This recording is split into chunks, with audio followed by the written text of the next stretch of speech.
یہ کہتا ہے کہ التصریح بما تواتر فی نزول المسیح، جو حدیث میں بیان ہوا ہے یہ وہ والا ایونٹ نہیں ہے، وہ جو لا تقوم الساعہ حتی ینزل الروم بالعراق، کیسا شہر ہوگا، کس طرح فتح ہوگا، یہ سب چیزیں روایتوں کے اندر لگی ہیں۔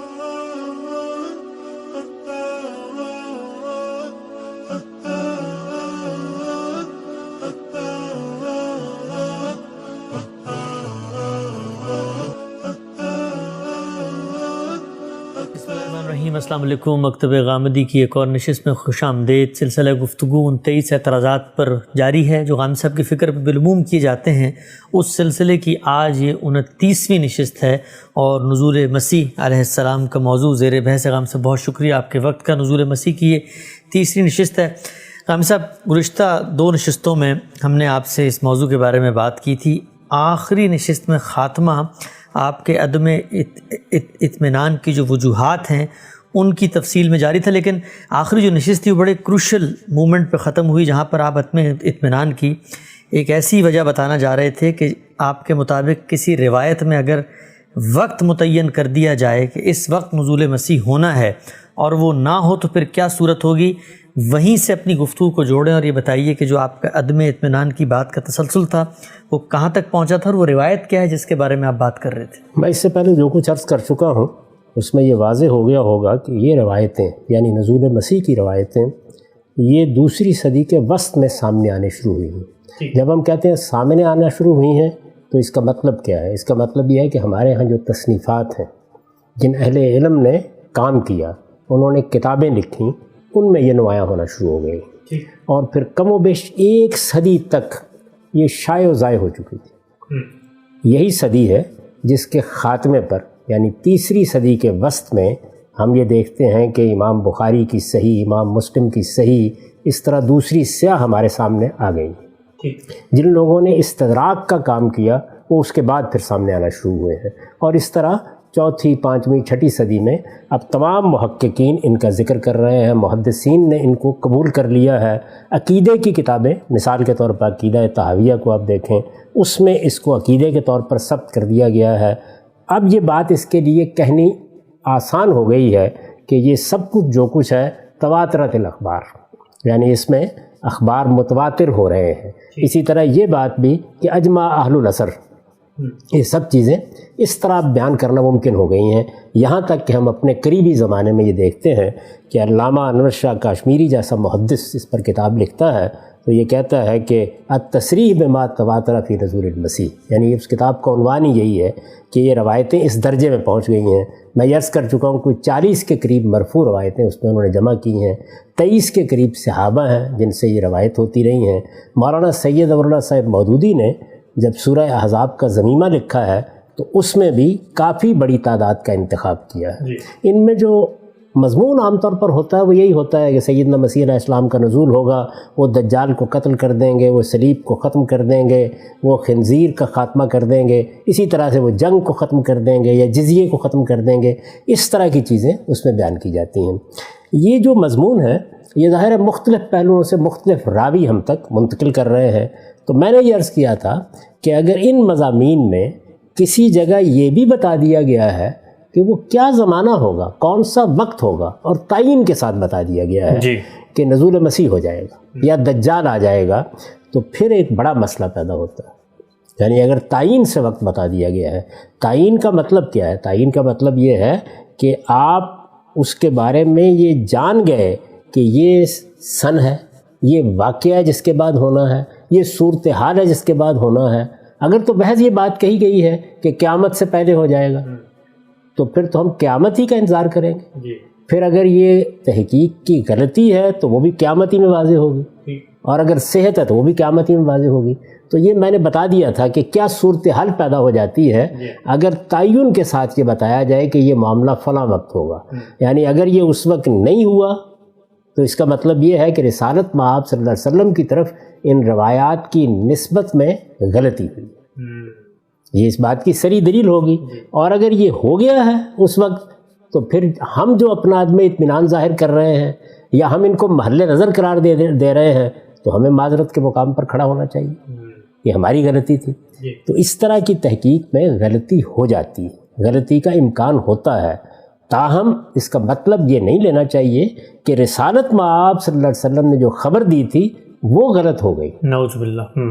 یعنی معاذ اللہ اس کا مطلب یہ نہیں ہے، اس کا مطلب صرف یہ ہے کہ رسول اللہ صلی اللہ علیہ وسلم کی نسبت دینے میں تحقیق کی غلطی ہوئی۔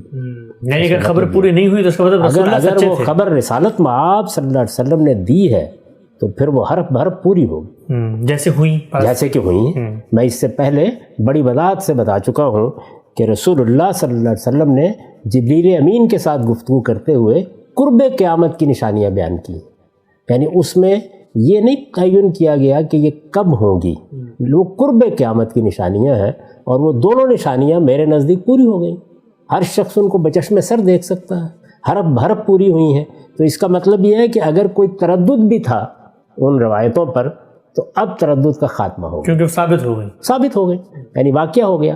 ہم جب اس فن میں تحقیق کر رہے ہوتے ہیں، بڑے سے بڑے محدثین کر رہے ہوتے ہیں، تو ظاہر بات ہے کہ وہ انسانی کام ہے، اسی لیے یہ کہا جاتا ہے کہ یہ تاریخی ریکارڈ ہے جس کی اگر قبولیت کا فیصلہ کیا جاتا ہے تو وہ بھی ظنی ہے، اور اگر اس کو رد کرنے کا فیصلہ کیا جاتا ہے تو وہ بھی ظنی ہے، اور اگر اس کو محل نظر قرار دینے کا فیصلہ کیا جاتا ہے تو وہ بھی ظنی ہے۔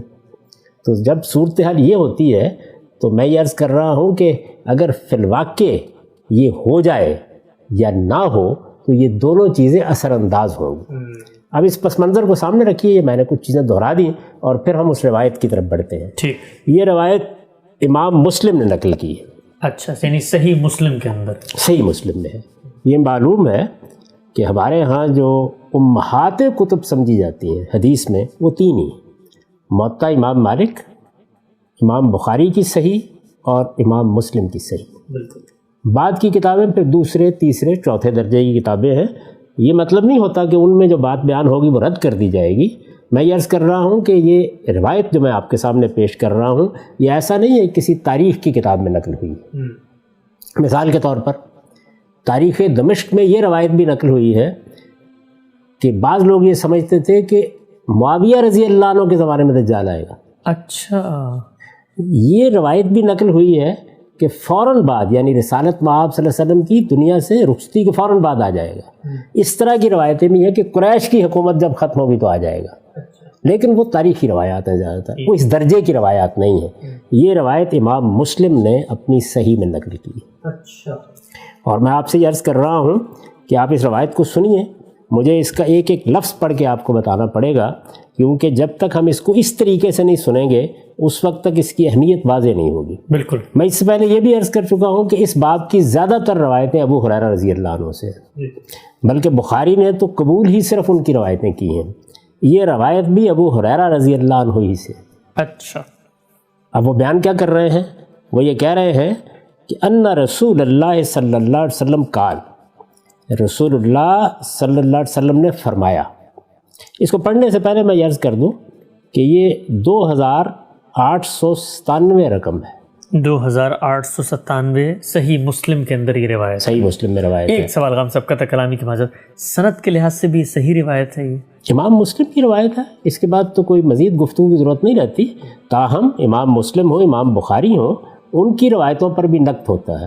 میں نے اس پہلو سے ابھی تک کوئی گفتگو نہیں کی۔ یہ آپ کو معلوم ہے کہ جن لوگوں نے موجودہ زمانے میں اس پہ کام کیا ہے ان میں مثلاً علامہ تمنا عمادی ان تمام روایتوں کی سند میں کلام کرتے ہیں، یہ بتاتے ہیں کہ اس میں فلاں سند میں یہ غلطی ہے، کتاب میں اس کے آنے میں یہ خرابی پیدا ہو گئی ہے، خود کتاب کی روایت میں یہ خرابی پیدا ہو گئی ہے، میں نے اس کو موضوع نہیں بنایا، اس لیے کہ اس میں اتفاق پیدا کرنا بہت مشکل ہے۔ یہ فن اس نوعیت کا ہے کہ اس میں جس وقت کسی راوی پر گفتگو کی جاتی ہے، جرح کی جاتی ہے، تعدیل کی جاتی ہے، اس میں بہرحال اختلافات ہو جاتے ہیں۔ لیکن صحیح مسلم، امام مسلم کا اطمینان تھا تو انہوں نے اپنی کتاب میں درج کیا، یعنی امام مسلم نے اس کو قبول کیا ہے۔ اس کے بعد ہم جب، میں ابھی عرض کر چکا کہ علامہ انور شاہ کشمیری کو پڑھتے ہیں تو وہ بھی اس کو قبول کر رہے ہیں۔ انہوں نے بھی یہ روایت اس کتاب میں نقل کی ہے جس کا میں بار بار نام آپ کو بتا چکا ہوں، کہ التصریح بما تواتر فی نزول المسیح۔ مولانا سید ابو الرب صاحب مودودی نے جب وہ ضمیمہ لکھا ہے سورہ احزاب کا اور اس میں روایتوں کا انتخاب کیا ہے، اس میں بھی اس روایت کا انتخاب کیا، یعنی اس کو سب لوگ قبول کر رہے ہیں۔ بس یہ میرا سوال تھا کہ قبول ہے، اس میں یہ مسئلہ نہیں ہے کوئی بھی۔ امام مسلم کی روایت ہے، صحت کے ساتھ نقل ہوئی ہے، جس روایت کو آپ صحیح کہتے ہیں فنی اصطلاح میں یہ اس اصطلاح کے مطابق بالکل صحیح روایت ہے. میں یہ وضاحت کر چکا ہوں کہ صحیح محدثین کی اصطلاح ہے. ابو ہریرہ رضی اللہ عنہ سے وہ یہ کہتے ہیں کہ ان رسول اللہ صلی اللہ علیہ وسلم قال، رسول اللہ صلی اللہ علیہ وسلم نے فرمایا. یہ بات بھی میں یہاں واضح کر دوں تھوڑی دیر کے لیے رک کے کہ اس کے لیے امام مسلم کی صحیح میں جو باب باندھا گیا ہے وہ کیا ہے؟ باب فی فتح قسطنطینیہ و خروج الدجال و نزول عیسیٰ ابن مریم. باب یہ باندھا گیا ہے، لیکن امام مسلم کے باب چونکہ بہرحال اس طرح نہیں ہے جیسے امام بخاری نے ان کے لیے خصوصی عنوانات تجویز کیے ہیں، تو اس سے استدلال نہیں کیا جا سکتا. ان رسول اللہ صلی اللہ علیہ وسلم قال، رسول اللہ صلی اللہ علیہ وسلم نے فرمایا لا تقوم الساعہ حتی ینزل الروم بالاعماق او بدابق، قیامت برپا نہیں ہوگی یہاں تک کہ رومی اعماق میں آ اتریں. رومی عام طور پر حدیثوں میں مسیحیوں کے لیے آتا ہے، اس زمانے میں یہی تھا، خود قرآن مجید میں بھی ایسی ہے. غلبت الروم، سورہ روم میں یہ اسی طرح استعمال ہوا ہے. روایتوں کو جب ہم دیکھتے ہیں تو رسالت مآب صلی اللہ علیہ وسلم نے بھی اسی طریقے سے اس کو نقل کیا ہے. یعنی فارس اس کا مطلب ہوگا ایران کی ساسانی سلطنت، اور اسی طریقے سے جب روم کہا جائے گا تو اس کا مطلب ہوگا مسیحی یا مسیحی سلطنت، خواہ وہ بازنطینی ہو اور یا وہ دوسری سلطنت ہو. عام طور پر اس کے لیے یہی الفاظ استعمال کیے جاتے ہیں. تو حتی ینزل الروم بالاعماق، قیامت برپا نہیں ہوگی جب تک کہ مسیحی یا رومی اعماق میں نہیں آ اتریں گے. یہ اعماق کیا ہے؟ اس کے بعد راوی کہتا ہے او بدابق، یعنی یا اعماق کا لفظ استعمال کیا گیا یا دابق کا لفظ استعمال کیا گیا. یہ واضح ہے کہ جگہ ہے، تو یہ کہاں ہیں یہ جگہ؟ اس پر امام نبوی جو ان کی شرح ہے وہ لکھتے ہیں کہ الاعماق و دابق موضعان بالشام بقرب حلب، یعنی یہ دو مقامات کے نام ہیں اعماق اور دابق. یہ دونوں مقامات شام میں ہیں، اور شام میں کہاں ہیں؟ شہر حلب کے قریب ہے. یعنی یہ جگہ متعین ہو گئی. شہر حلب کے قریب دابق یا اعماق کے مقام پر رومی آ اتریں گے، رومی لشکر آ اتریں گے. آگے واضح ہو جائے گا. فَيَخْرُجُ إِلَيْهِمْ جَيْشٌ مِّنَ الْمَدِينَةِ، جب وہ وہاں اتریں گے تو مدینے سے ایک لشکر نکلے گا. اچھا، مدینے کے بارے میں کچھ بحث کی ہے لوگوں نے کہ اس سے مراد کیا دمشق ہے، لیکن ظاہر ہے کہ المدینہ کا لفظ جب استعمال کیا جاتا ہے تو ہر شخص کا ذہن مدینۃ النبی کی طرف جاتا ہے. مدینے سے ایک لشکر نکلے گا من خیار اہل الارض یومئذ، جو اس وقت دنیا کے بہترین لوگوں کو شامل ہوگا. یعنی اخلاق کے لحاظ سے، کردار کے لحاظ سے، سیرت کے لحاظ سے بہترین لوگوں کا ایک لشکر نکلے گا. فَإِذَا تَصَافُّوا قَالَتِ الروم، جب وہ لشکر صف بستہ ہو جائیں گے، صف بند ہو جائیں گے، جیسے ایک دوسرے کے سامنے آ کے صفیں باندھ دی جاتی ہیں، تو رومی یا مسیحی کہیں گے خلو بیننا و بین الذین سبو منا نقاتلہم، یعنی ہمارے ہاں سے جو قیدی پکڑ لیے گئے ہیں، جن لوگوں نے پکڑے ہیں ان کے اور ہمارے درمیان تم حائل نہ ہو. اچھا، یعنی مدینے والوں کو کہیں گے، اس لشکر کو کہیں گے کہ تم اس میں حائل نہ ہونے کی کوشش کرو، ہم ان سے لڑیں گے. ٹھیک، ظاہر ہے کہ وہ اپنے قیدی چھڑانا چاہتے ہیں یا ان کو سزا دینا چاہتے ہیں. تو خلو بیننا و بین الذین سبو منا نقاتلہم، اس میں کچھ لفظ میں سبو اور سبو اس طرح کا کچھ اختلاف ہوا ہے، لیکن میں اس کو نظر انداز کر رہا ہوں، اس سے کوئی فرق نہیں پڑتا اصل مدعا پر. فیقول المسلمون، مسلمان اس کے جواب میں رومیوں سے کہیں گے لا واللہ لا نخلی بینکم و بین اخواننا، بخدا اس کا کوئی امکان ہی نہیں ہے کہ ہم اپنے بھائیوں کے اور تمہارے درمیان حائل نہ ہوں. اس کا کوئی امکان نہیں ہے. یعنی یہ کیسے ہو سکتا ہے کہ ہم ان کو چھوڑ دیں اور تم ان پر حملہ آور ہو جاؤ؟ ٹھیک، یہ ایسے ہی ہے نا کہ جیسے ہم کہتے ہیں کہ بھائی آپ درمیان میں سے ہٹ جائیے، ہم ان سے اپنا معاملہ طے کرنا چاہتے ہیں. تو رومی یہ کہیں گے کہ ان لوگوں کے ہاں ہمارے قیدی ہیں، ہم ان سے اپنا معاملہ طے کرنا چاہتے ہیں، درمیان میں آپ لوگوں کو نہیں آنا چاہیے. ٹھیک، مسلمان انکار کر دیں، وہ یہ کہیں گے کہ ہم یہ بات ماننے کے لیے تیار نہیں ہیں. فَيُقَاتِلُونَهُمْ، اب ظاہر جنگ چھڑ جائے گی. یعنی جس وقت وہ انکار کر دیں گے تو پھر جنگ ہی رہ جائے گا ایک معاملہ، تو جنگ چھڑ جائے گی اور قتال کا بازار گرم ہو جائے گا. اس قتال یا اس جنگ کے نتیجے میں کیا ہوگا؟ فَيَنْهَزِمُ ثُلُثٌ لَا يَتُوبُ اللَّهُ عَلَيْهِمْ أَبَدًا، ایک تہائی لشکر، مسلمانوں کا ایک تہائی لشکر شکست کھا جائے گا. اچھا. اور اس شکست کے نتیجے میں اللہ کبھی بھی ان پر شفقت نہیں فرمائے گا, اللہ ان کی توبہ قبول نہیں کرے گا, اللہ ان پر رحمت نہیں فرمائے گا. میں اس پر بھی اب اس وقت گفتگو نہیں کرتا کہ یہ کیا اصول ہے جس کا یہاں پہ اظہار کیا گیا ہے.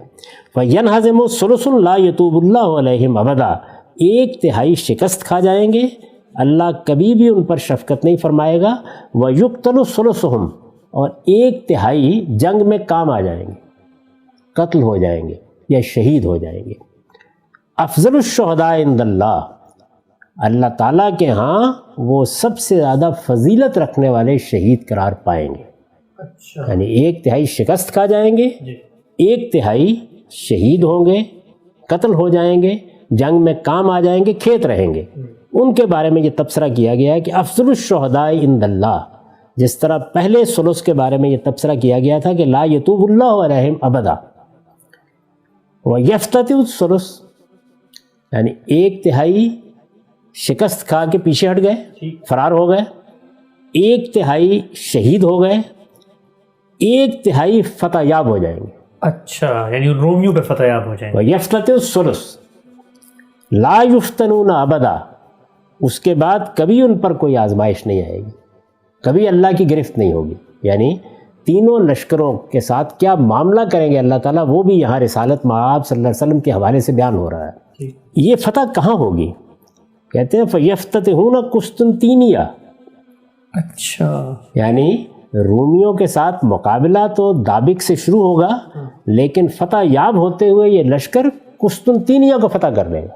قسطنطینیہ یعنی استنبول. قسطنطنیہ, قسطنطینیہ, یہ اس کے مختلف تلفظ ہیں جو ہمارے ہاں رائج ہے تلفظ. یہ استنبول ہے. اچھا, یعنی اس کا یہ پرانا نام ہے, اور بھی بعض نام ہے اس شہر کے, لیکن یہ فتح ہو جائے گا. فبینما ہم یکتسبون الغنائم, تو اس اثناء میں کہ فتح کے بعد لوگ مال غنیمت تقسیم کر رہے ہوں گے, قد علقوا سیوفہم بالزیتون, اور انہوں نے اپنی تلواریں زیتون کے درختوں سے لٹکا رکھی ہوں گی. یعنی فتح ہو گئی ہے, قسطنطینیہ فتح ہو گیا ہے, مسلمان اس میں داخل ہو گئے ہیں, وہاں مال غنیمت ہے بہت سا, اس کو یہ لشکر کے لوگ سمیٹ رہے ہیں. مال غنیمت اکٹھا کرتے وقت جنگ ختم ہو چکی ہے, اس لیے تلواریں زیتون کے درختوں پر لٹکا دی گئی ہیں. اس صاح فیہم الشیطان, یعنی یہ موقع ہوگا کہ شیطان کی آواز ان کے مابین ابھرے گی. یہ دونوں تعبیریں ہو سکتی ہیں. شیطان کی آواز ابھرے گی یعنی ایک آواز آئے گی, اور چونکہ آگے معلوم ہوتا ہے کہ وہ آواز صحیح نہیں ہوگی تو اس لیے اسے شیطان سے تعبیر کر دیا. یا آپ یہ کہہ سکتے ہیں کہ کوئی شخص اس طرح کی خبر پھیلائے گا, اس کو شیطان سے تعبیر کیا گیا ہے. اس صاح فیہم الشیطان, شیطان کی آواز ابھرے گی. وہ کیا کہے گا؟ ان المسیح قد خلفکم فی اہلیکم, کہ تم لوگ یہاں پہ مال غنیمت سمیٹ رہے ہو, تمہارے پیچھے تمہارے اہل و عیال میں دجال کا خروج ہو گیا ہے, مسیح دجال کا. اچھا, یہ خبر گرم ہو جائے گی, یہ بات پھیل جائے گی. ان المسیح قد خلفکم فی اہلیکم فیخرجون وذالک باطل, لوگ فوراً سب کام چھوڑ کے اپنے پیچھے اہل و عیال کی طرف بھاگیں گے, اور معلوم ہوگا کہ خبر صحیح نہیں تھی, یعنی یہ خبر غلط تھی, جھوٹی تھی. پھر ظاہر ہے کہ وہ اپنا سب کچھ سمیٹیں گے اور سمیٹ کے سفر شروع کر دیں گے. فَإِذَا جَاءُوا الشَّامَ, یعنی فتح قسطنطینیہ کے بعد جب وہ شام پہنچیں گے, آپ اندازہ کر سکتے ہیں اس زمانے کے لحاظ سے, یا آج بھی اگر کوئی لشکر پیدل سفر کر رہا ہے یا گھوڑوں پر سفر کر رہا ہے تو کتنا وقت لگ جائے گا؟ چند مہینے لگ جائیں گے, چند ہفتے لگ جائیں گے. فَإِذَا جَاءُوا الشَّامَ, جب وہ شام پہنچیں گے, یعنی مال غنیمت سمیٹنے کے بعد فتح قسطنطینیہ کے بعد وہ شام پہنچیں گے, خرجا, تو دجال کا خروج ہو جائے گا. اچھا, مسیح دجال کا خروج ہو جائے گا. فَبَيْنَمَا هُمْ يُعِدُّونَ لِلْقِتَالِ, تو اس اثناء میں کہ اب وہ دجال سے لڑنے کے لیے صفیں باندھ رہے ہوں گے, تیاری کر رہے ہوں گے. یہ تو معلوم ہے نا کہ دجال سے بھی ایک جنگ ہونی ہے. تو یہاں بیان کیا جا رہا ہے کہ جس وقت یہ معلوم ہو جائے گا کہ دجال کا خروج ہو گیا ہے, تو اب وہی لشکر جو قسطنطینیہ فتح کر کے شام پہنچا ہے وہ تیاری کرنا شروع کر دے گا کہ اب دجال سے بھی ایک معرکہ ہونا ہے، وہ جو 1/3 بچے ہوئے ہیں، جو 1/3 بچے ہوئے ہیں، 1/3۔ فَبَيْنَمَا هُمْ يُعِدُّونَ لِلْقِتَالِ يُسَوُّونَ الصُّفُوفَ، وہ صفیں باندھ رہے ہوں گے، اِذْ اُقِیمَتِ الصَّلَاۃُ، نماز کے لیے اقامت کہی جائے گی، یعنی اس سے پہلے کہ جنگ شروع ہو یا وہ روانہ ہو، صفیں باندھ رہے ہوں گے کہ نماز کی اقامت کہی جائے گی۔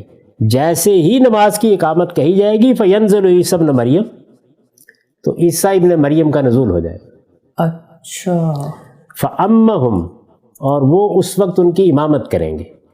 یہاں میں یہ عرض کر دوں کہ بعض دوسری روایتوں میں یہ بیان ہوا ہے کہ وہ امامت سے انکار کر دیں گے اور مسلمانوں کا امیر امامت کرے گا، لیکن اس روایت میں یہ ہے کہ نہیں، وہی امامت کریں گے۔ فَإِذَا رَأَوْا عَدُوَّ اللَّهِ، جیسے ہی مسیح ابن مریم کو اللہ کا دشمن یعنی دجال دیکھے گا، غابہ کما یذوب الملح فی الماء، ایسے گھلنا شروع ہو جائے گا جس طریقے سے پانی میں نمک گھلتا ہے۔ اچھا، فلو ترکہ لنذاب حتی یہلک، اگر وہ اس کو نہ بھی چھیڑے، چھوڑ دیں، یعنی مسیح ابن مریم اگر کچھ بھی نہ کہے اسے، تو پھر بھی وہ گلتا گلتا ہلاک ہو جائے گا، یعنی سیدنا مسیح کے آنے کے بعد خود بخود ہی ہلاک ہو جائے گا، ہلاک ہو جائے گا۔ وَلَٰكِن يَقْتُلُهُ اللَّهُ بِيَدَيْهِ، لیکن اللہ اپنے فیصلے کے مطابق ان کے ہاتھوں ہی سے اس کا قتل کرائے گا۔ فَيُرِيهِمْ دَمَهُ فِي حَرْبَتِهِ، چنانچہ وہی قتل کریں گے، اور قتل کرنے کے بعد لوگوں کو یا لشکریوں کو یا مسلمانوں کو وہ اپنے نیزے میں اس کا خون دکھائیں گے۔ اچھا، یہ روایت ہے، میں عرض کر چکا کہ یہ روایت امام مسلم کی ہے، اس میں بہت وضاحت کے ساتھ یہ سب بیان کر دیا۔ ایک خلاصہ ہم سے بس پوری روایت کا اپنے الفاظ میں اگر آپ بتا دیں سننے والوں کو تو آسانی ہو جائے گی۔ یعنی اس میں بیان یہ کیا گیا ہے کہ دابق یا آماک کے مقام پر رومی لشکر مسلمانوں پر حملہ آور ہوگا، مقابلے کے لیے ایک لشکر مدینے سے نکلے گا، یہ اس زمانے کے بہترین لوگ ہوں گے۔ جیسے ہی ان کا آمنا سامنا ہوگا تو اس موقع پر وہ کہیں گے کہ تم درمیان سے ہٹ جاؤ، یہاں جو لشکر پہلے سے موجود ہے انہوں نے ہمارے لوگ پکڑے ہیں، ہم ان کے ساتھ قتال کرنا چاہتے ہیں۔ یہ لوگ انکار کر دیں گے، اس کے بعد جنگ شروع ہو جائے گی، اس میں سے 1/3 شکست کھا کے بھاگ جائیں گے، 1/3 قتل ہو جائیں گے، وہ بہترین شہداء ہوں گے، سب سے زیادہ فضیلت والے شہداء ہوں گے، 1/3 فتح یاب ہوں گے، اور یہ فتح صرف لشکر پر نہیں ہوگی بلکہ قسطنطینیہ فتح ہو جائے گا، یعنی یہ ہوگا۔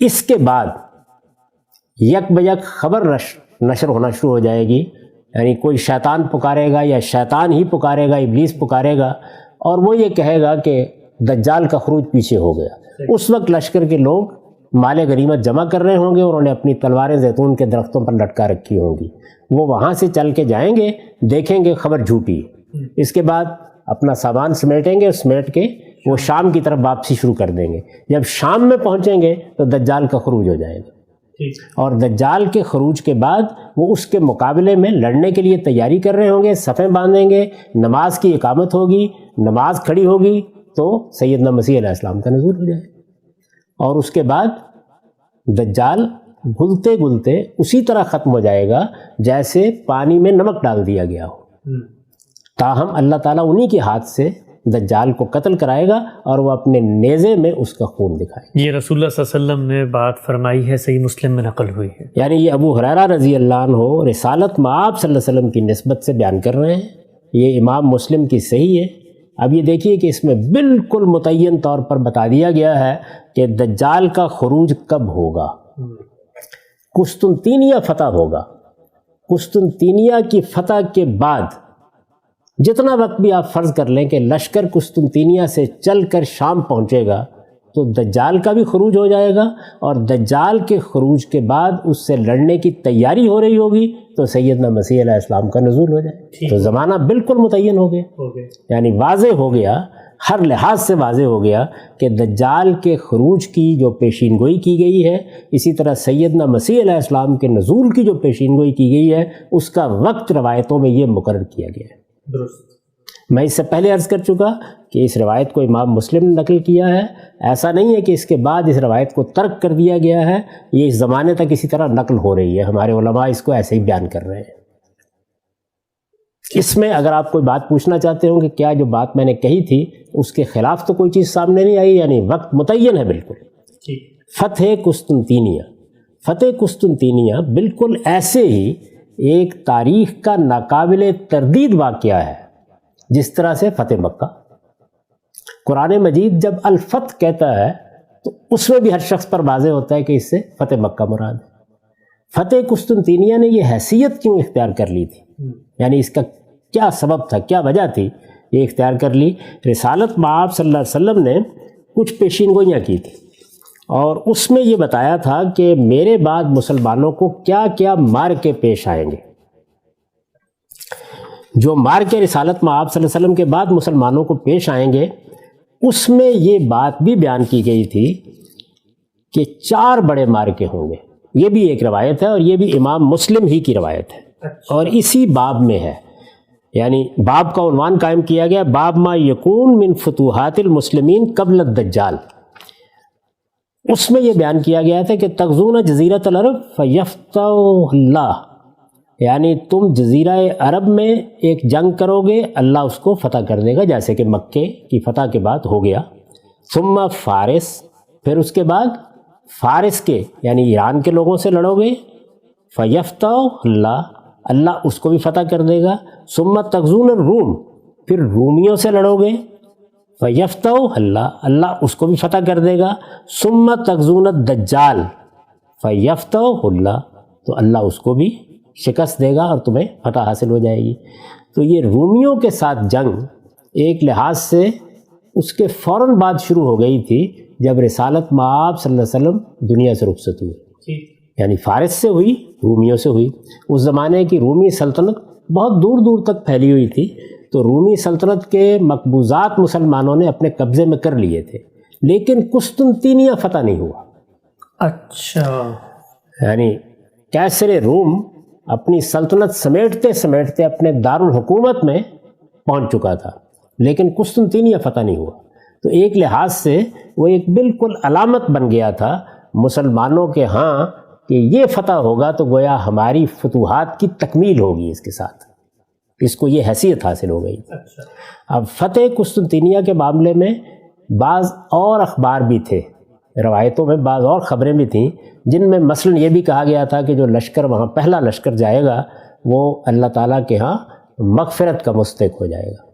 چنانچہ یہ معلوم ہے کہ وہ لشکر گیا، معاویہ رضی اللہ عنہ کے زمانے میں حملہ کیا گیا، اس سے پہلے کی بعض مہمات کا بھی تذکرہ ملتا ہے، اس کے بعد بھی بہت سی مہمات بھیجی گئی، اس میں ابو ایوب انصاری رضی اللہ عنہ بھی تھے، یعنی جلیل القدر صحابی جن کے ہاں رسالت مآب صلی اللہ علیہ وسلم نے مدینہ ہجرت کے بعد قیام کیا تھا۔ ان کا مرکز اب بھی وہیں ہے، استنبول کی فصیل کے باہر ان کو دفن کر دیا گیا تھا، لیکن قسطنطینیہ فتح نہیں ہوا۔ یہ لشکر یزید کی قیادت میں گیا تھا، اس میں بڑے جلیل القدر صحابہ تھے، ابو ایوب انصاری رضی اللہ عنہ جیسے صحابی تھے۔ تو یہ لوگ سمجھتے تھے کہ رسالت مآب صلی اللہ علیہ وسلم کی یہ پیشین گوئی چونکہ کی گئی ہے تو یہ ہمارے حق میں پوری ہو، اس کی فطری خواہش تھی، اس کا کوئی وقت نہیں مقرر کیا گیا تھا کہ یہ کب ہوگا، سب لوگ اس کا انتظار کر رہے تھے۔ تو میں آپ کے سامنے ابن کثیر کو رکھتا ہوں۔ ابن کثیر ہمارے ہاں کے جلیل القدر علماء میں سے ہے، ان کی تفسیر ابن کثیر بڑی شہرت رکھتی ہے۔ اسی طریقے سے انہوں نے تاریخ کی بھی ایک بہت بڑی کتاب لکھی ہے، البدایہ والنہایہ، یہ ان کی تفسیر ہے۔ اس تفسیر میں سورہ آل عمران کی جو مشہور آیت ہے انی متوفی کا ورافعک الیہ، اس میں یہ ایک عبارت لکھ رہے ہیں۔ اس سے آپ اندازہ کر سکتے ہیں کہ فتح قسطنطینیہ کو مسلمان کس طرح دیکھ رہے تھے، کیسے اس کا انتظار کر رہے تھے، کیا نوعیت تھی۔ یہ میں واضح کر دوں کہ ان کی وفات 774 ہجری میں ہوئی، 774 ہجری میں ابن کثیر دنیا سے رخصت ہوئے ہیں۔ یہ اس موقع کے اوپر بیان کر رہے ہیں۔ بیان کرنے کی تقریب کیا بنی ہے، ظاہر تفسیر لکھ رہے ہیں تو تفسیر میں تو یہ معلوم ہونا چاہیے نا کہ کیا تقریب ہوئی۔ تقریب یہ ہے کہ اللہ تعالیٰ نے وہاں یہ بتایا ہے کہ مسیحیوں کا یا مسیح کے ماننے والوں کا غلبہ قیامت تک یہود پر قائم رہے گا. یہ بیان کیا گیا نا، جائل الذین اتبعوک فوق الذین کفروا الی یوم القیامہ. اس کی تفسیر کرتے ہوئے وہ یہ کہتے ہیں فلہذا لما کانوا ہم المؤمنین بالمسیح حقا، یعنی جب یہ بات طے ہو گئی کہ مسلمان ہی سیدنا مسیح علیہ السلام کے اصل پیرو ہیں، تو اب کہتے ہیں کیا ہوا. چنانچہ اس غلبے کی ابتدا کیسے ہوئی اس کو بیان کر رہے ہیں. ان کے زمانے تک، یعنی یہ رخصت ہوئے 774 میں، ان کے زمانے تک کیا کچھ ہو چکا ہے. کہتے ہیں سلب النصارہ بلاد الشام، مسلمانوں نے مسیحیوں سے یا نصارہ سے، یہ وہی رومی ہے، ان سے شام کے علاقے چھین لیے. وَأَلْجَوْهُمْ إِلَى الروم، اور ان کو انہوں نے روم میں پناہ لینے پہ مجبور کر دیا. یعنی یہ سارے علاقے ان سے چھن گئے ہیں اور اب وہ وہیں پناہ لینے پہ مجبور ہیں. فَلَجَوْا إِلَى مَدِينَتِهِمُ الْقُسْطُنطِینیہ، اور وہ پیچھے ہٹتے ہٹتے، شکست کھاتے کھاتے، اپنے علاقے خالی کرتے ہوئے بالآخر اپنے شہر قسطنطینیہ میں جا کے پناہ لیے ہوئے. یعنی ان کو وہاں جانے پہ مجبور کر دیا گیا، باقی علاقے مسلمانوں نے ان سے چھین لیے. وَلَا يَزَالُ الْإِسْلَامُ وَأَهْلُهُ فَوْقَهُمْ إِلَى يَوْمِ الْقِيَامَةِ، اللہ کا فیصلہ یہ ہے کہ اسلام اور اس کے ماننے والے قیامت تک اپنی یہ برتری ان پر قائم رکھیں گے. وقد اخبر الصادق الصدوق صلی اللہ علیہ وسلم امتہ، رسول اللہ صلی اللہ علیہ وسلم نے اپنی امت کو یہ خبر دی ہے کہ بأن آخرہم سیفتحون القسطنطینیہ، کہ ان کے آخری زمانے میں قسطنطینیہ فتح ہوگا. ویستفیون ما فیہا من الاموال، اور وہاں بہت کچھ ان کو مال فے ملے گا، مال غنیمت ملے گا. ویقتلون الروم مقتلۃ عظیمہ جدہ، اور اس فتح کے لیے جب قسطنطینیہ فتح ہوگا تو رومیوں کے ساتھ ایک بڑا غیر معمولی معرکہ گرم ہو جائے گا. لم یر الناس مثلہا ولا یرون بعدہا نظیرہا، نہ اس سے پہلے لوگوں نے اس طرح کا معرکہ دیکھا ہوگا نہ بعد میں دیکھیں گے. یہ کہتے ہیں وقت جماعت فی ھذا جزم مفردہ، یعنی اس طرح کی جو پیشین گوئیاں ہیں یا یہ جو احوال ہیں، ان پر میں نے الگ سے بھی ایک کتاب لکھی ہے، اس میں جمع کر دیا ہے. تو مسلمان اس کو ایسے دیکھ، یعنی اینٹیسپیٹ کر رہے تھے کہ یہ اب ہونے جا رہا ہے، یہ ہوگا. یعنی فتح قسطنطینیہ میں نے آپ سے عرض کیا نا کہ سیدنا معاویہ رضی اللہ عنہ کے زمانے سے مسلمانوں کا خصوصی ہدف تھی. یہ علاقے خالی کرا لیے گئے تھے، ان سب پر مسلمانوں کی حکومتیں قائم ہو گئی تھیں. یہ شام کا علاقہ ہے، یہ مصر ہے، یہ فلاں ہے فلاں ہے. اس وقت قسطنطینیہ ہی میں اصل میں مسیحیوں کی سلطنت کا مرکز رہ گیا تھا. ٹھیک، مسلمان چاہتے تھے کہ اس شہر کو فتح کر لیں. اس کے بارے میں اور بھی پیشین گوئیاں روایتوں کے اندر موجود ہیں کہ یہ فتح ہوگا، کیسا شہر ہوگا، کس طرح فتح ہوگا، یہ سب چیزیں روایتوں کے اندر نقل ہوئی ہیں. اب یہاں یہ بیان کیا گیا ہے، میں نے روایت آپ کو سنائی ہے کہ فتح قسطنطینیہ کے فوراً بعد، چند ہفتے کہہ لیں، چند مہینے کہہ لیں، یعنی اتنی دیر بعد کہ لشکر وہاں سے چل کے شام تک پہنچ جائے گا یا حلب کے قریب دابق کے مقام تک پہنچ جائے گا. تو وہاں دجال کا خروج بھی ہو جائے گا، اور دجال کے خروج کی اطلاع پانے کے بعد مسلمان جب اس سے لڑنے کی تیاری کر رہے ہوں گے تو مسیح علیہ السلام کا نزول بھی ہو جائے گا. تو وقت متعین ہو گیا. اب آپ جانتے ہیں کہ تاریخی طور پر فتح قسطنطینیہ کب ہوئی؟ ہجری کیلنڈر کے لحاظ سے 857 ہجری میں ہو چکی. یعنی اس وقت قسطنطینیہ میں عثمانی سلطنت قائم ہوئی. سلطان محمد فاتح نے وہاں اپنی سلطنت قائم کی. وہ صدیوں، اس وقت کم و بیش 600 سال، یعنی 1453 عیسوی بنتی ہے. 857 ہجری میں فتح ہوا ہے، غالباً ربیع الاول کا مہینہ تھا. 1453 عیسوی سال ہے، مئی کے مہینے قسطنطینیہ فتح ہو گیا. قسطنطینیہ فتح ہو گیا 1453 میں. 2053 میں 600 سال ہو جائیں گے. اس 600 سال کے عرصے میں پہلی یا دوسری جنگ عظیم میں اس وقت ظہور ہو رہا ہے. کچھ دیر کے لیے افواج اس پہ داخل ہوئی تھی، ورنہ ایسا کبھی نہیں ہو سکا. وہ مسلمانوں کے پاس ہے اس وقت بھی، اگرچہ وہ ترکی کا دارالحکومت تو نہیں ہے لیکن سب سے بڑا شہر ہے. اسی شہر کا نام استنبول رکھا گیا. تو قسطنطینیہ 1453 میں فتح ہو گیا. 1453 وہ وقت ہے جو تعین کے ساتھ بیان کیا گیا تھا کہ اس میں دجال کا خروج بھی ہو جائے گا اور سیدنا مسیح علیہ السلام کا نزول بھی ہو جائے گا، جیسے کہ مسلم کی یہ روایت بتا رہی ہے۔ اب ذرا اس روایت کی طرف مراجعت کیجئے پھر، اور یہ دیکھیے کہ جو روایت ہم نے ابھی پڑھی اس میں سے کوئی ایک چیز بھی ہوئی ہے؟ ایک ایک چیز کو دیکھیے۔ پہلی چیز یہ تھی کہ جب یہ ہوگا تو رومی دابق یا آماک کے مقام پر آئیں گے، اور دابق اور آماک کہاں ہیں؟ یہ دو مقامات ہیں حلب کے قریب، شام کے شہر حلب کے قریب۔ ایسا کوئی واقعہ نہیں ہوا جب قسطنطینیہ فتح ہوا۔ اچھا، یہ تو تاریخی طور پر آپ کوئی بھی تاریخ کی کتاب اٹھائیں آپ جان سکتے ہیں۔ اچھا، پھر یہ بتایا گیا تھا کہ اس موقع کے اوپر مدینہ سے ایک لشکر نکلے گا۔ ایسا کوئی لشکر نہ اس مدینہ سے نکلا، یا اگر آپ اس سے دمشق بھی مراد لے لیں تو وہاں سے بھی نہیں نکلا۔ یہ جنگ ہوگی جس میں قیدیوں کا مطالبہ کیا جائے گا اور مسلمانوں سے تقاضا کیا جائے گا۔ اس طرح کا بھی کوئی واقعہ نہیں ہوا۔ اس کے بعد بیان کیا گیا کہ ایک ثلث شکست کھا جائے گا، ایک ثلث مقتول ہوگا، وہ بہترین شہداء ہوں گے۔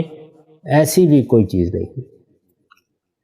اس لشکر نے جا کر اس کے 1/3 نے قسطنطینیہ فتح کر لیا۔ قسطنطینیہ کی فتح کی داستان ہر آدمی جو تاریخ سے واقف ہے اس کو معلوم ہے، یعنی محمد فاتح نے کیسے کیا تھا، کیسے خشکی پر جہاز چلائے گئے تھے، کس طرح کا معاملہ ہو گیا تھا۔ یہ عثمانیوں نے فتح کیا۔ اس کے بعد ان کی بڑی سلطنت، یہاں میں عرض کر چکا ہوں کہ 1924 میں ختم ہوئی ہے خلافت۔ اب بھی ترکی آزاد ہے، یعنی ایک ملک کی حیثیت سے وہاں مسلمانوں ہی کا قبضہ ہے۔ ٹھیک، اس وقت بھی اردوان لوگوں کے خیال کے مطابق وہاں سلطنت عثمانیہ کو زندہ کر رہے ہیں، مسلمانوں ہی کا قبضہ ہے۔ ان میں سے بھی کچھ نہیں ہوا۔ اچھا، پھر یہ تھا کہ اس موقع کے اوپر لوگ اپنی تلواریں لٹکا کے مال غنیمت سمیٹ رہے ہوں گے، آواز آئے گی، کوئی آواز نہیں آئی۔ وہ لشکر شام واپس جائے گا، جب واپس جائے گا تو وہاں دجال کا خروج ہو جائے گا۔ آپ جانتے ہیں کہ 600 سال ہو گئے، اس طرح کا کوئی واقعہ نہیں ہوا۔ نزول مسیح ہو جائے گا، اس کے بعد اس طرح کی بھی کوئی چیز نہیں ہوئی۔ دجال کو وہ اپنے حربے سے یا اپنے نیزے سے قتل کر دیں گے اور اس کا خون دکھائیں گے، کچھ بھی نہیں ہوگا۔ یعنی اس روایت میں جو کچھ بیان کیا گیا ہے ان میں سے کوئی چیز بھی نہیں ہوئی۔ تو پریشان کر دیا ہم سب آپ نے۔ تو امام مسلم ہے، یعنی میں نے بتا دیا آپ کو 2897 رقم ہے، یہ باب بھی بتا دیا کون سا ہے، اس کو جا کے خود پڑھ لیجیے۔ مسلم اردو میں بھی ترجمہ ہوئی ہوئی، اس میں دیکھ لیجیے، انگریزی میں بھی ترجمہ ہوئی ہوئی، اس میں دیکھ لیجیے۔ ہمارے ہاں ڈاکٹر شہزاد سلیم صاحب نے ان روایات پر کام کیا ہے۔ انہوں نے جس روایت کو نمائندہ روایت کی حیثیت سے انتخاب کیا وہ یہی روایت ہے۔ اچھا، اور یہ آپ بتا رہے ہیں، اور میں عرض کر رہا ہوں کہ ایسا نہیں ہے کہ امام مسلم کی اس روایت کو فتح قسطنطینیہ کے بعد کہیں رکھ دیا گیا۔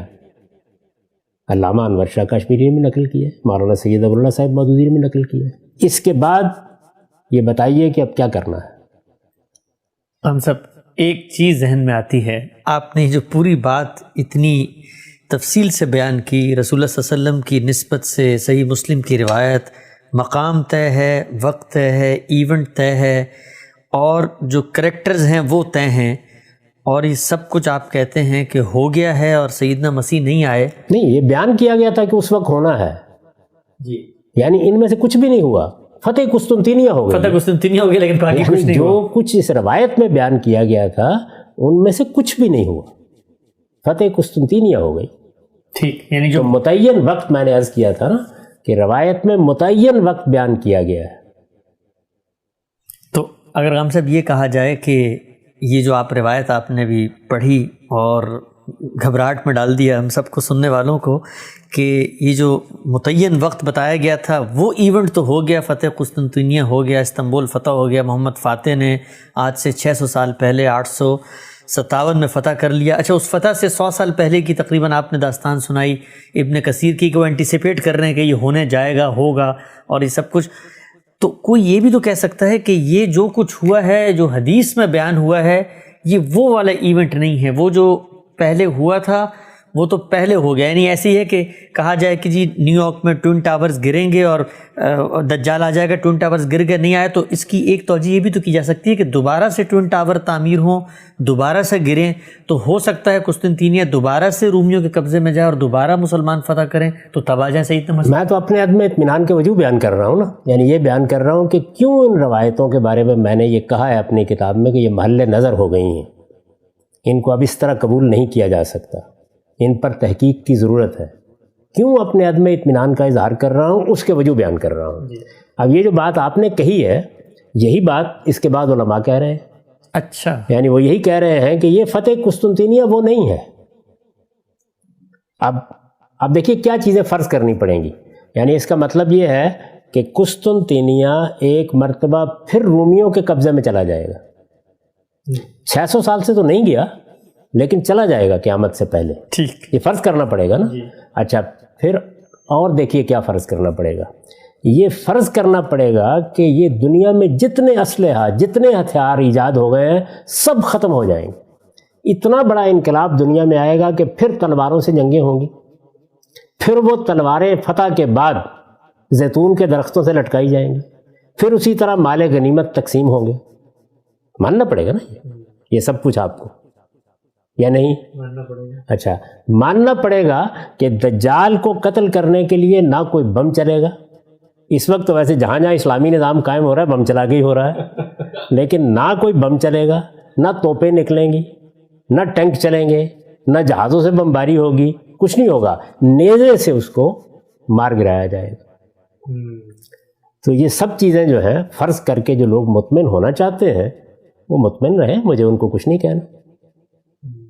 لیکن مجھے یہ بتائیے کہ رسالت مآب صلی اللہ علیہ وسلم کی نسبت سے اگر یہ پیشین گوئی ہے تو پھر تو کم سے کم تقاضا یہ ہے کہ یہ تو اللہ کے پیغمبر نے اگر بات کہی تھی تو یہ اللہ نے بتایا ہوگا نا کہ فتح قسطنطینیہ ہو جائے گی. اس کے بعد برسوں مسلمان فتح یاب رہیں گے, اس شہر پر ان کا قبضہ رہے گا. برسوں نہیں, صدیوں. 600 سال ہو گئے. 600 سال تو اب ہو گئے نا, صدیوں قبضہ رہے گا. پھر دنیا میں ایسے واقعات ہوں گے کہ دوبارہ تلواروں سے جنگیں ہوں گی, یہ بتایا ہوگا. تو چلیے یہ ساری بات نہ روایت میں ہوتی, اتنے 2 جملے ہوتے کہ جب فتح قسطنطینیہ دوسری مرتبہ ہوگی. یہ تو کم سے کم تقاضا ہے, کیونکہ پیشن گوئی میں تو ابہام پیدا ہو جائے گا اگر وہ یہ نہ بتایا جائے کہ دوسری دفعہ ہوگا کہ پہلی دفعہ ہوگا. نہیں, پھر پیشین گوئی رہی کیا, یعنی کیا چیز رہ گئی پھر. اسی طریقے سے پیشین گوئیاں ہوتی ہیں. آپ ذرا دیکھیے کیا چیزیں فرض کرنی پڑیں گی آپ کو. یعنی دنیا میں یہ تغیر آئے گا, یہ سب کچھ دوبارہ ان کے قبضے میں چلا جائے گا. رومی اسی طرح جنگ کرنے نکلیں گے. رومیوں کے یا مسیحیوں کے اور ہمارے مابین 200 سال تک صلیبی جنگیں ہو چکی. یہ جو میں نے کئی مرتبہ ذکر کیا کہ ایسا نہیں ہے کہ ہمارے ہاں اہل علم نے ان روایتوں پر اپنے عدم اطمینان کا اظہار نہیں کیا. علامہ تمنا عمادی نے کیا, مولانا ابوالکلام آزاد نے کیا, سید رشید رضا نے کیا, مفتی محمد عبدو نے کیا. اس وقت عرب کے بہت سے علماء کر رہے ہیں. یہ ہوتا رہا ہے. کیوں ہوتا رہا ہے؟ یہ اسباب ہے اس کے. وہ کیسے بیان کرتے ہیں اس کو, بعض لوگ بالاجمال بیان کر دیتے ہیں. میں پوری تفصیل سے آپ کو بتا رہا ہوں کہ پہلے وہ عدم اطمینان کے وجود تھے کہ روایتیں شروع کب ہوئیں, نقل کیسے ہونا شروع ہوئی. اس میں ہم نے وہاں سے داستان شروع کی. اور اب اس کے بعد میں یہ عرض کر رہا ہوں کہ جب ایک روایت میں جو صحیح روایت بیان کی جاتی ہے, جو مسلم کی صحیح مسلم میں ہے, اس روایت میں جب یہ بتا دیا گیا کہ اس کا متعین وقت یہ ہے, تو اب آپ کے پاس اس کے سوا کوئی چارہ نہیں کہ آپ یہ ساری باتیں مفروضے کے طور پر مانیں اور اپنے عقیدے کو قائم رکھیں کہ یہ سب کچھ الٹ جائے گا, دوبارہ رومیوں یا مسیحیوں کا غلبہ ہو جائے گا. پھر وہ قسطنطنیہ کو اپنا مرکز بنائیں گے, پھر وہاں سے لڑنے کے لیے نکلیں گے. دنیا بالکل تبدیل ہو چکی ہوگی. یہ جدید ہتھیار, یہ جنگیں, ان کے طریقے, یہ قصہ ماضی ہو چکے ہوں گے. وہی زمانہ ہوگا جہاں تلواریں ہوں گی, جہاں تیر ہوں گے. بہت سے لوگ یہ کہتے ہیں کہ یہ اس لیے ہو جائے گا, یعنی توجہ کرتے ہیں اس کی, یہ اس لیے ہو جائے گا کہ قیامت سے پہلے مسلمان ہی رہ جائیں گے سارے کے سارے, باقی تو قومیں ویسے ہی ختم ہو جائیں گی. میں آپ کو بتاتا ہوں کہ اسی مسلم میں روایت موجود ہے کہ قیامت کے قریب بھی اکثریت مسیحیوں کی ہوگی. اچھا, اور غام صاحب ہم تو اپنے علاقوں کا دفاع کر رہے ہیں اور سیدنا مسیح کے منتظر بھی ہیں، تو پھر تو ہمیں کرنا یہ پڑے گا کہ پہلے استنبول ان کے ہاتھوں میں دیں تاکہ سیدنا مسیح پھر دوبارہ، ہم تو ایک طرف دفاع کر رہے ہیں فوجیں بنا کے کہ اپنا کوئی شہر دیں گے بھی نہیں ان کو، تو پھر سیدنا مسیح کیسے آئیں گے؟ یہ جو آپ نے دو ہی صورتیں ہیں بھائی، یعنی یا آپ یہ تسلیم کر لیں کہ یہ پیشین گوئی رسالت مآب صلی اللہ علیہ وسلم کی نسبت سے صحیح بیان نہیں ہوئی، کوئی بات اور تھی جو یہ صورت اختیار کر گئی ہے. یعنی چلیے میں بعد میں بتاؤں گا آخر میں جا کر کہ میرا اس پہ رجحان کیا ہے، کیا نقطہ نظر ہے، کہاں سے آئی ہیں یہ روایتیں، کیوں اس طریقے سے شائع ہوئی ہوئی، میں اس پر ابھی گفتگو نہیں کر رہا. لیکن ایک چیز یہ ہے کہ آپ حوصلے کے ساتھ اس بات کا اعتراف کر لیں کہ رسالت مآب صلی اللہ علیہ وسلم کی نسبت سے یہ بات ٹھیک نہیں بیان ہوئی. اور دوسری چیز کیا ہے؟ دوسری چیز یہ ہے کہ بس یہ قبول کیے رکھیں، اور یہ بالکل درست فرمایا آپ نے کہ ہمارے ہاں عام طور پر روایتی علماء اسی جگہ پر کھڑے، یعنی ان کے خیال میں یہ فتح قسطنطینیہ ابھی نہیں ہوئی، اس سے پہلے یہ سب کچھ ہونا چاہیے، دنیا بالکل تبدیل ہو جائے، دوبارہ رومیوں اور مسیحیوں کا غلبہ قائم ہو جائے، یہ سارے ہتھیار ختم ہو جائیں، دنیا کی ترقی کا پہیہ پیچھے گھوم جائے، پھر تلواروں سے جنگیں ہوں، وہ تلواریں زیتون کے درختوں پر لٹکائی جائے، پھر ایک نیزے سے سیدنا مسیح علیہ السلام دجال کو قتل کریں. یہ اس روایت کی روح سے ہونا چاہیے. تو آپ کے پاس دو ہی رستے ہیں، ایک وہ جو ہم نے اختیار کیا ہے کہ ہم اپنے عدم اطمینان کا اظہار کر رہے ہیں یا ان کو محل نظر قرار دے رہے ہیں، اور دوسرا یہ کہ آپ یہ سارے مفروضات جو میں نے بیان کیے ہیں ان کو عقیدہ بنا کے آپ روایت کو مانتے رہیں.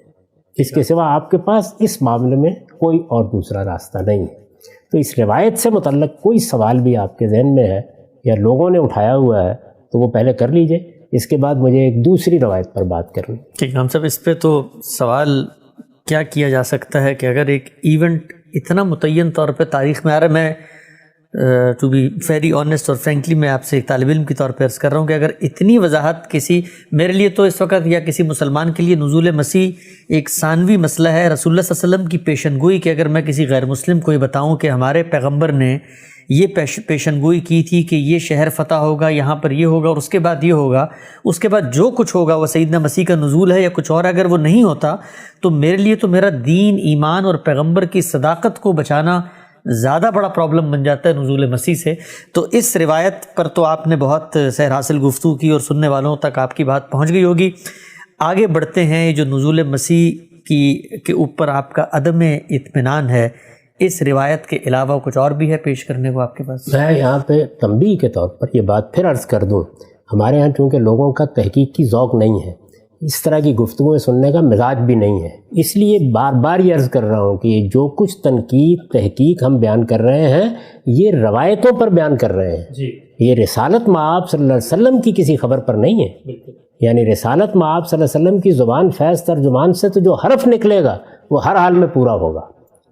میں پہلے عرض کر چکا کہ یہ روایتیں رسول اللہ کی نسبت سے لوگوں نے بیان کی ہیں، اور لوگوں کی بیان کردہ یہ روایتیں ہمارے سامنے رسالت مآب صلی اللہ علیہ وسلم کی ہجرت کے 150 سال بعد آنا شروع ہوئی.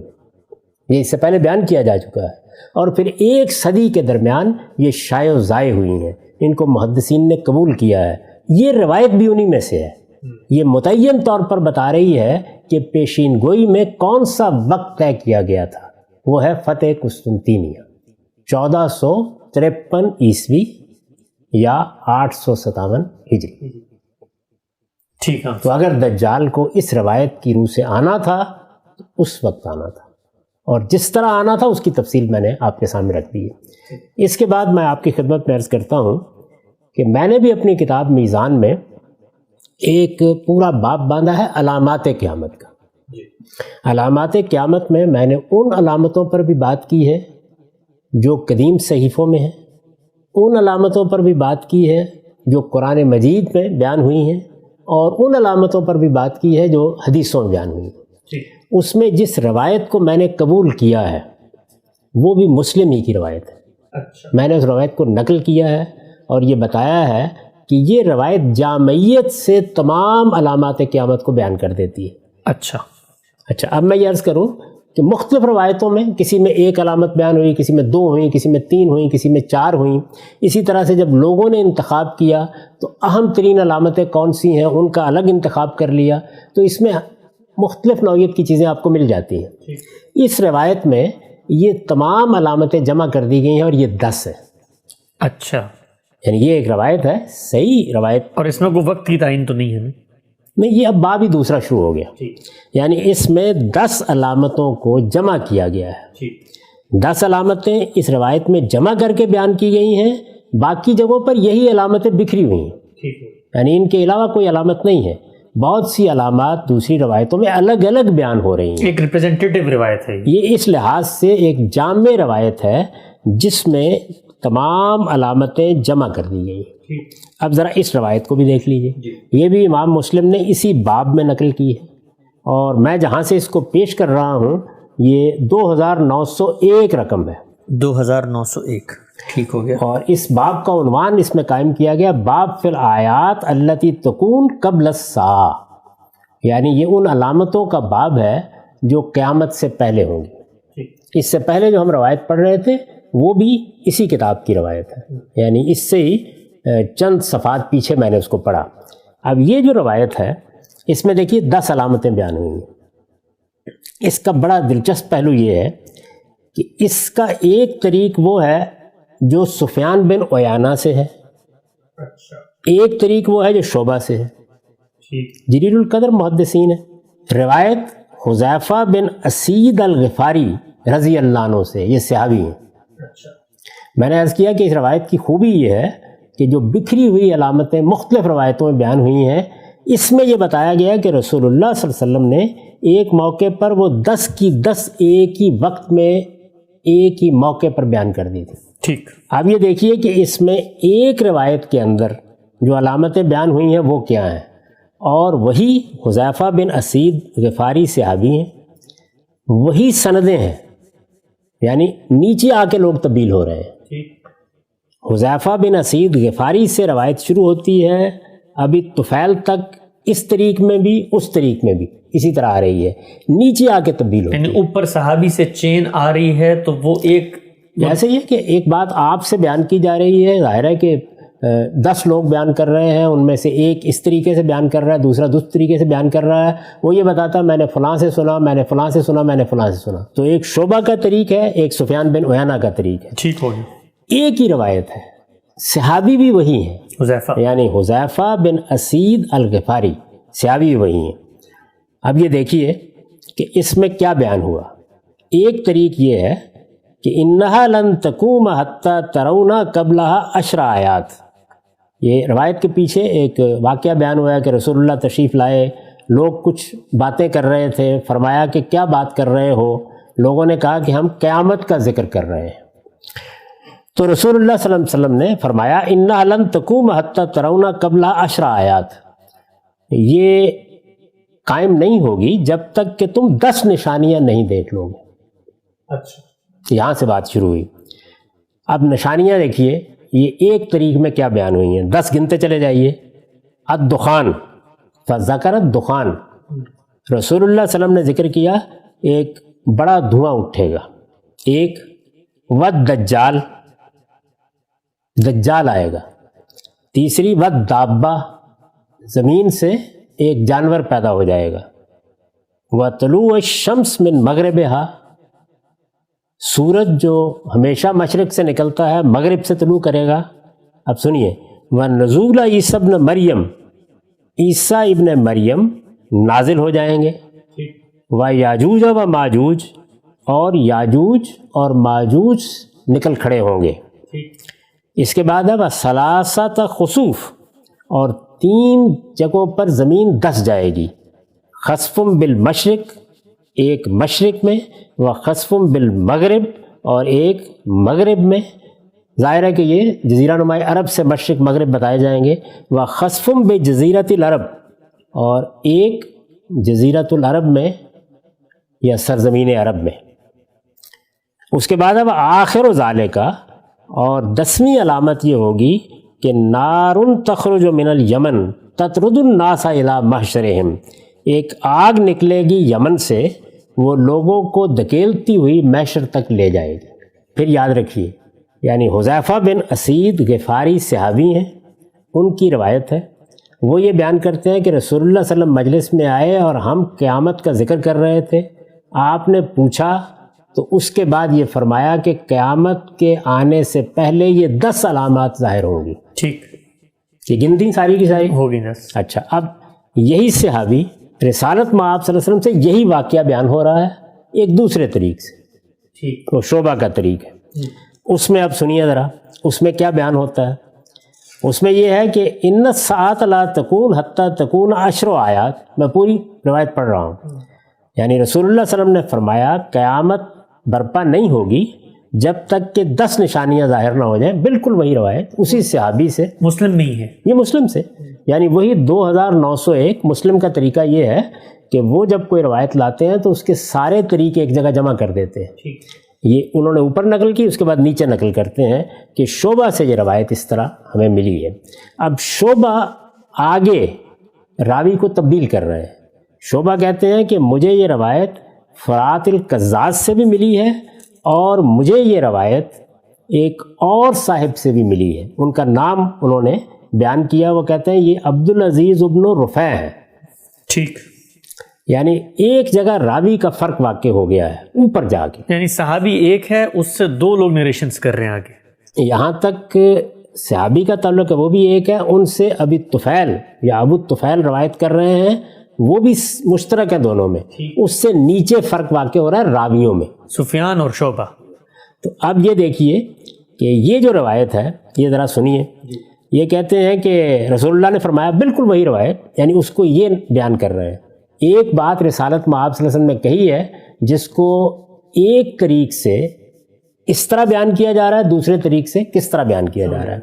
دوسرے طریق میں وہ 10 نشانیاں بیان ہو گئی ہیں. وہ کیا ہیں؟ خسف بالمشرق، وہ یہاں سے شروع ہوتی ہیں. اب گنتے چلے جائیے. یعنی مشرق میں زمین دھس جائے گی، خسف بالمغرب، مغرب میں زمین دھس جائے گی.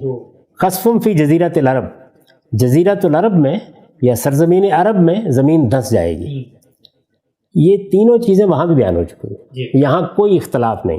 والدخان، ایک بڑا دھواں اٹھے گا، یہ وہاں بھی بیان ہو گیا، یہاں بھی بیان ہو گیا. والدجال، یہ وہاں بھی بیان ہوا، یہاں بھی بیان ہو گیا.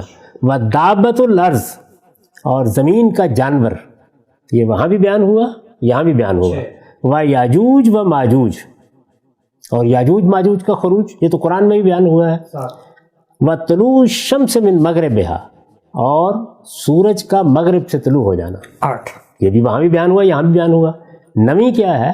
وَنَارٌ تَخْرُجُ مِنْ قَارَةِ عَدْنٍ تَرْحَلُ النَّاسَ، ایک آگ نکلے گی، وہاں یمن تھا، یہاں عدن سے نکلے گی اور یہ لوگوں کو دھکیلے گی. 9 ہو گئی. اب یہ شعبہ کہتے ہیں کہ مجھے ایک طریق سے ایک صاحب نے 10ویں علامت بیان کی، عیسیٰ علیہ السلام کا نزول. اچھا، 10 پوری ہونی ہے نا جی، جو وہاں تھی. اور دوسرے نے کیا بیان کیا؟ دوسرے نے نزول عیسیٰ کا ذکر ہی نہیں کیا. 10ویں علامت، یعنی سرے سے 10 علامتوں ہی میں ذکر نہیں کیا. انہوں نے 10ویں علامت کیا بیان کی؟ وَرِيحٌ تُلْقِي النَّاسَ فِي الْبَحْرِ، کہ ایک ہوا اٹھے گی جو لوگوں کو غرقاب کر دے گی قیامت سے پہلے. ایک ہی صحابی رسالت میں آپ صلی اللہ علیہ وسلم سے ایک ہی واقعہ بیان کر رہے ہیں. رسول اللہ صلی اللہ علیہ وسلم باہر آئے ہیں، لوگوں کو دیکھا ہے، بات کر رہے ہیں. یہ پوچھا ہے کیا بات کر رہے ہیں، وہ بیان کرتے ہیں کہ ہم قیامت کا ذکر کر رہے ہیں. جیسے یہ بات سامنے آتی ہے تو رسول اللہ صلی اللہ علیہ وسلم یہ بات فرماتے ہیں. حذیفہ بن اسید غفاری ایک ہی صحابی اس بات کو بیان کر رہے ہیں. اب دیکھیے کہ کیا وجہ ہے یہ آخر. یعنی نزول عیسیٰ جو سب سے اہم ہے وہ ایک طریق میں موجود ہے 10 نمبر پر، اور یہ ریح تلقی الناس فی البحر، یعنی ایک ہوا چلے گی کہ جو لوگوں کو اٹھا کے سمندر میں پھینک دے گی، یہ وہاں نہیں ہے. 9 علامتیں بالکل ایک ہیں. 10ویں علامت ایک راوی یہ بیان کر رہا ہے اور دوسرا نزول مسیح علیہ السلام بیان کر رہا ہے. کیا مطلب؟ میں پھر عرض کرتا ہوں کہ میں اپنے عدم اطمینان کے وجوہ بیان کر رہا ہوں. میں یہ بتا رہا ہوں آپ کو کہ یہ کیا وجہ ہے کہ لوگ ایک بات کو مانے ہوئے ہیں، اسے عقیدہ بنائے ہوئے ہیں، اور ہماری طرح کے بعض لوگ اس پہ سوالات اٹھا رہے ہیں. وہ سوالات یہ ہیں. تو یہ میں نے آپ کے سامنے ایک دوسری روایت بھی رکھ دی. ٹھیک، اس میں ہم سب جو خلاصہ کرتے ہیں اس روایت کا، اس میں یعنی جو اضطراب پیدا کرنے والی بات ہے وہ یہ کہ اگر رسالت مآب صلی اللہ علیہ وسلم نے اتنی بڑی نشانی جو پوری امت میں عقیدے کے طور پہ جاری ہے، وہ صحیح مسلم میں ایک صحابی ایک ایونٹ ایک مجلس ہے رسول اللہ کی جب اس کو نقل کر رہے ہیں تو اس میں ایک طریق میں، اور یہ ثقہ راوی ہیں، وہ سرے سے سیدنا مسیح کا ذکر تک نہیں کر رہے. جی ہاں، ایک راوی سیدنا مسیح کا ذکر نہیں کر رہے، یعنی 9 علامتیں دونوں طریق سے یکساں ہیں. 10ویں علامت میں ایک صاحب کہتے ہیں کہ رسول اللہ صلی اللہ علیہ وسلم نے 10ویں علامت بیان کی تھی سیدنا مسیح علیہ السلام کا نزول ثانی جسے کہا جاتا ہے قیامت سے پہلے، اور دوسرے راوی یہ بیان کرتے ہیں کہ نہیں، 10ویں روایت میں کوئی ذکر نہیں تھا اس طرح کا، وہ تو اصل میں ایک ہوا کا ذکر تھا جو لوگوں کو اٹھائے گی اور سمندر میں پھینک دی. میں کوئی تبصرہ نہیں کر رہا روایت پر، میں آپ سے یہ عرض کر رہا ہوں کہ اس روایت کی یہ خصوصیت ہے کہ اس میں جتنی ادھر ادھر علامتیں بیان کی جاتی ہیں وہ سب کی سب جمع ہو گئیں. ٹھیک، میں نے اس روایت کو قبول کیا ہے اپنی کتاب میزان میں، ان تمام نشانیوں کی وضاحت کی ہے. وہ ایک الگ بحث ہے، اس کو لوگ دیکھنا چاہیں تو وہاں دیکھ سکتے ہیں، اور اس کے اسی طریق کو قبول کیا ہے جس میں مسیح علیہ السلام کے نزول کا ذکر نہیں ہے، لیکن بہرحال ایک دوسرے طریق میں 10ویں نمبر پر ان کا ذکر ہے. ٹھیک ہے، ہم سب ہمارا وقت یہاں پہ ختم ہوتا ہے. آج ہم نے بہت تفصیل سے آپ سے جو آپ کے عدم اطمینان کی وجوہات ہیں ان میں سے 2 روایات کے بارے میں آپ کے نقطہ نظر کو جانا. غامدی صاحب مزید کیا عدم اطمینان ظاہر کرتے ہیں اگلی نشست میں اس کو انشاءاللہ ہم زیر بحث لائیں گے. پھر بہت سارے سوالات ہیں جو قرآن مجید کی روشنی میں لوگ نزول مسیح کے ثبوت، اس کے بلو پرنٹس، اس کے پیٹرنز، اس کی بنیادیں ڈسکور کرتے ہیں، وہ کیا ہیں، ان کو رکھیں گے. ان پہ غامدی صاحب کا پوائنٹ آف ویو کیا ہے، اور بہت ساری بحث ہے جو بھی ہونا باقی ہے. وقت ہمارا یہاں پر ختم ہو رہا ہے. انشاءاللہ اگلی نشست پر ہم سے دوبارہ حاضر خدمت ہوں گے. السلام علیکم.